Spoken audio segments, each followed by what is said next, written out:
And we have two guests today who are also two young black women. They are experts. They have also accomplished so much in our community. They're going to be talking about the role of black women in the current social movements, the Black Lives Matter and the Me Too. They will also be talking about the psychology and politics of black hair, this black hair thing. What is it? And of course, a third item they'll be talking about very seriously will be the relationship issues, black women and relationships. We have two guests, two experts, two young black women today, two accomplished black women activists, both pursuing graduate education at Temple University. Their names, Ms. Vida Cottom and Ms. Sayona Kofor, a Liberian immigrant. These are the experts. We want to hear from them, their points of view, because they've done so much research in these areas, and we want to have a conversation with them about their thoughts. Ms. Cottom and Ms. Kofor, welcome to the show. Hello, Dr. Emeka. How are you? Thank you for having us. Well, thank you for taking time. Thank you for taking time to be with us today. We appreciate this. So let's talk about the role of Black Lives Matter and the Me Too thing. What was the role of black women in this two social movements? Ms. Kofor? So the role of black women in the Black Lives Matter movement and the Me Too movement is really phenomenal, because when you think about it, the roles would not be the movement would not be what it is right now without black women. And I know a lot of people are starting to realize that, but you know, black women are the forefront of those movements, because we are always protesting and talking and creating conversations about these movements that are so important, even when no one was listening. Very good. And this has been historical, so to say. Ms. Vida Cottom, can you add to this historical experience? Because it's been all black women has been on the forefront of social movements in this country for generations. But the current one, your generation, talk to us about what you've been doing. So, a lot to, piggyback off of what Sayana has said and you have said. Black women have been the leading activists of most of the human rights movements in this country for centuries. Historically, like you've mentioned, we've had Sojourner Truth, Ella Baker. It's a retention thing. So for black women today, not only is it in our DNA, things that have been passed down to us from generation, but it speaks to our gendered and racial experiences in the larger society, where we feel like we've been silenced. So now you have social media is we're able to speak to a larger, broad audience of people, but we're essentially taking what was passed down to us historically throughout past movements that were reared, and we are presenting that to the public now. It's very important. And the only thing about the social media is sometimes it does seem to get misappropriated. When we are giving our message, people do try to piggyback off of it. But it's a real important movement. Our role in it is no different than our role has been throughout generations. Yeah. If you just joined us, this is the Dr. Emeka Show. We're having a conversation about the role of women, black women particularly, in social movements. And joining us today are two experts, two graduate students at Temple University, Vida Cottom and Sayona Kofor. If you have any questions or comments, please give us a call here at 215-634-8065. 215-634-8065 is our number here.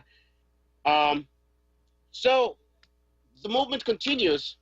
And what has been some of the difficulties black women have experienced in making progress overall as persons who've, contributed substantially to the movements in this country? What has been some of the difficulties that black women have to go through?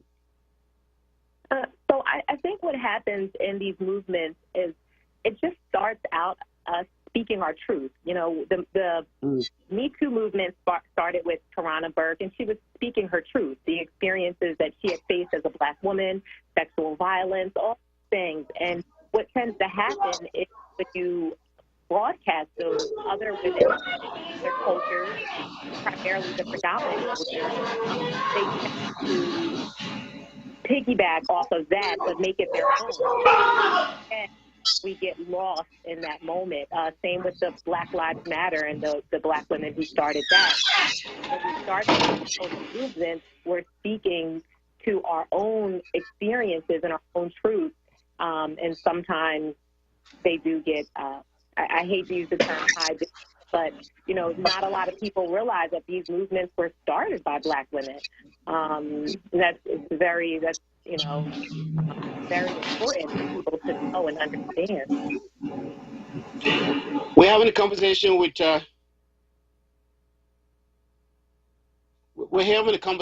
with two experts here on social movements, and their names are Sayona Kofa and Vida Kadam. They're talking about Black women and social movements that's been on for generations in this country. If you have any questions or comments, please give us a call here at 215-634-8065. 215-634-8065 is the number. And let's talk about the other issue here, which has to do with relationships, Black women and relationships. Kofa, do you have any comments or questions? Do you have any thoughts or ideas about the current state of relationships, particularly within the Black women and relationships? Yes. So what I feel about the Black women in relationships is that it is always so, it's more easily accepted when Black men date other ethnicities. You know, there is more socially accepted when they date out of their ethnicity. But when it comes to Black women dating out of their ethnicities, it is looked down upon socially, like as if that we are only specifically meant for Black men and we cannot date any other ethnicity besides Black men, but Black men can do what they want to do. So you think that's a double standard? Is that what you thought is, or was this? I definitely think it is a double standard. Speaking from my own personal experience, and also listening to other experiences and other podcasts and shows of other Black women and how they detail what they've had to go through when it comes to dating other ethnicities, simply because they just they found love in those other ethnicities. Not to say that they were opposed to dating Black men. It's just that they just found love, and they were just given so much hate in that regard to it. Okay. We got a call from our own highly respected person in the community here in Philadelphia. His name is Woody. He has been known to be one of the best institutional barber shops.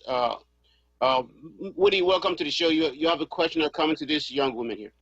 Yes, I think they're doing a great job. But first, I wanted to say I'm going to miss you because this is your last show until Sunday. Correct. You start on Sundays now. That's going to be a little difficult for me to call in, so I'm going to miss you very much. I just want you to know that.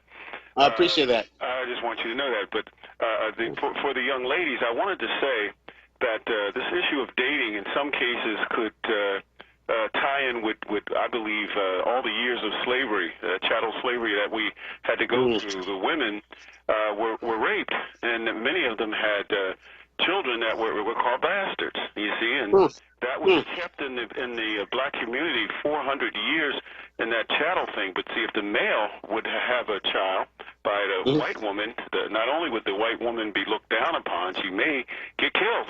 You see, after having that child, but the male, he would definitely get killed on that side. So if you look back in history, I think that has a lot to do with why they may look at you a little differently. Now, I'm a firm believer there's just one race. I'm not separate from the issues. I believe in one race called human, many cultures and ethnicities, one color called melanin with many shades. However, this country does not. This country was made on white male supremacy. That's just the way it's always been. And we have to remember, 400 years of chattel slavery doesn't go away overnight.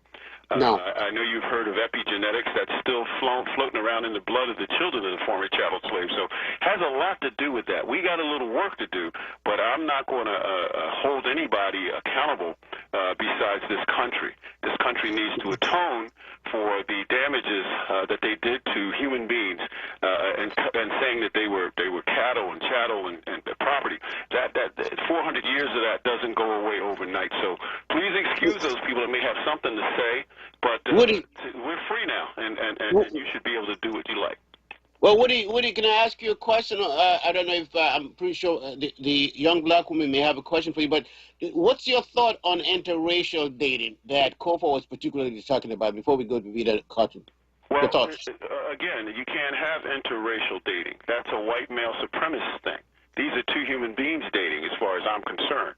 I'm telling you what this country did, and by doing that, that caused a lot of problems as it relates to social issues. Okay. I think you mean you're not against it. I mean, you're human beings are human beings, period, correct? Yeah. Human beings are human beings, but the society we live in has changed how human beings think about one another. First, you have to say that there's another race. How can there be another race if God made the human race? That's what this country stated. It was written in the Constitution. You weren't even, your vote was only worth 3/5. Prior to you being free to vote, you weren't even worth the 3/5. You were just an animal. That's what you were considered property. Thank you, Woody, for your call. Appreciate that. Yep. Michael, and by the way, my show starts on Sunday, beginning today. It's from Sundays from 4 to 5 o'clock. By the way, for those who are listening. And Vida Cotton, before we go to Michael in Ohio, did you want to make a comment about this, Ms. Vida Cotton? I agree most heartedly with what he said. A lot of it has to do with the history behind it, the history of this country. Again, love has no boundaries. Religion, color, gender. You love who you love, but given the context, the historical context of white supremacy, colorism, all those things within this country, it has a lot to do with where people stand in terms of interracial marriages, interracial relationships. The history is very important. History is important when you have to call everything into account. So I do. I agree with everything what he said. Thank you. We're going to go to Michael. Michael calls us from Ohio. Michael, welcome to the show. Okay, good morning, Dr. Mecca and the two sisters. So, Dr. Mecca, I want to first say that there's not been any recent kind of revolution with women or black women specifically. Black women, first of all, have been such a goddess and an honor to black men and families since their inception of creation, and more specifically, since being on these shores in America.